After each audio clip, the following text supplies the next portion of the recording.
wanna do is drink beer for breakfast.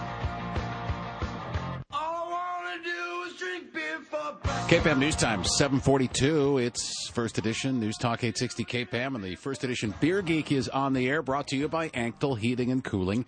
Hard to say, easy to work with. And let's drink a beer for breakfast and talk about a new book from someone. Absolutely. It's not just for dinner anymore. No, you know, it's noon somewhere, right? Of course. We've been known to tip one back at 7:43 in the morning here in the Beer Geek. Good. Are you former softball players or hockey players too? Because that has something to do with it. All right. Ginger Johnson with Women Enjoying Beer is our guest this morning. How are you? I'm great. It's good to be back. How are you all? I'm doing great. It's good to hear your voice. And you are an expert in marketing beer to women, and you've got a new book out that sends a message to the craft beer industry. Talk about it.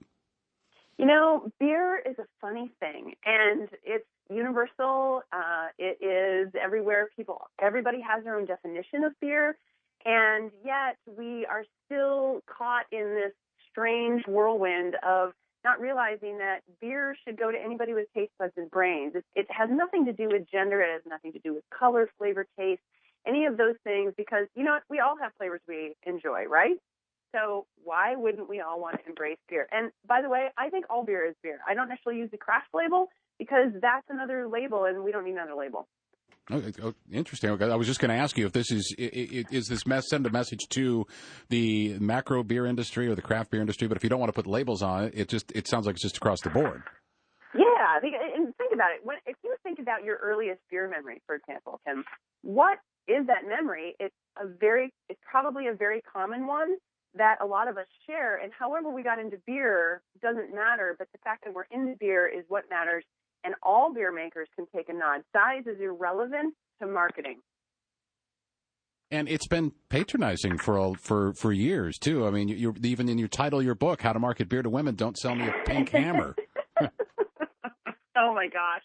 I don't know if you watch my TED Talk or not, but I love telling the story of where that pink hammer comes from. Your listeners can check that out on my website at womenenjoyingbeer.com. But you're so right.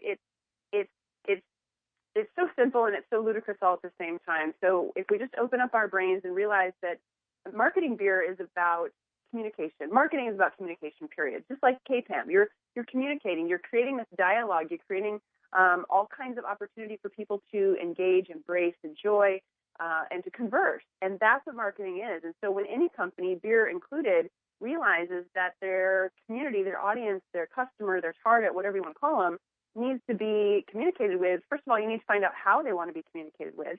You need to find out what they want out of what you have to offer and match that with what your marketing plan, this is part of your business plan is, and then you're going to be successful. So the fact that women make between 75 and 85% of all purchases in America, and there's varying stats, there's some that are even north of that, then to me is just writing across the sky that, hey, why wouldn't you market beer to women? Now, there's breweries of all shapes and sizes here in the Portland area. There's a lot of smaller and newer breweries, too. What advice would you have for them when we're talking about this topic? Sure. That is a great question. So anybody new to business really needs to make sure that they have a sound business plan. Your marketing plan is a fundamental part of your business plan. I'm very close to the beer industry. For full disclosure, my fine husband is a professional brewer. He has been for 20 years. So I have a really good view into what the industry is and who these people are. I mean, I'm one of these people. and they're all very excited. They're very passionate. They're very interested.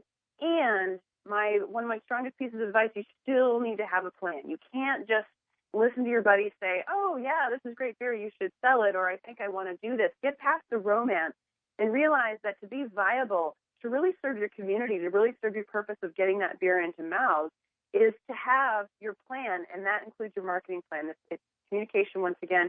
You got to identify your target market, and then you need to know how to communicate with them, so forth and so on. So anybody starting in the business needs to make sure that they're tapping into the resources in their community. They need to make sure and invest in this. Yes, it takes money, but you know what? You got to spend money to make money. That adage is true for a reason.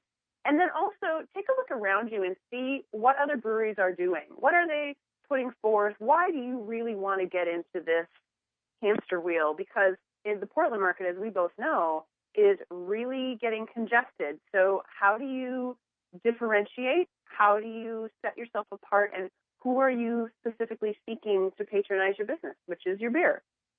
Absolutely. I can't wait to go through the book. And if folks are listening this morning and want to learn more, perhaps get a copy of the book, how do they do that, Ginger? Oh, yes, absolutely.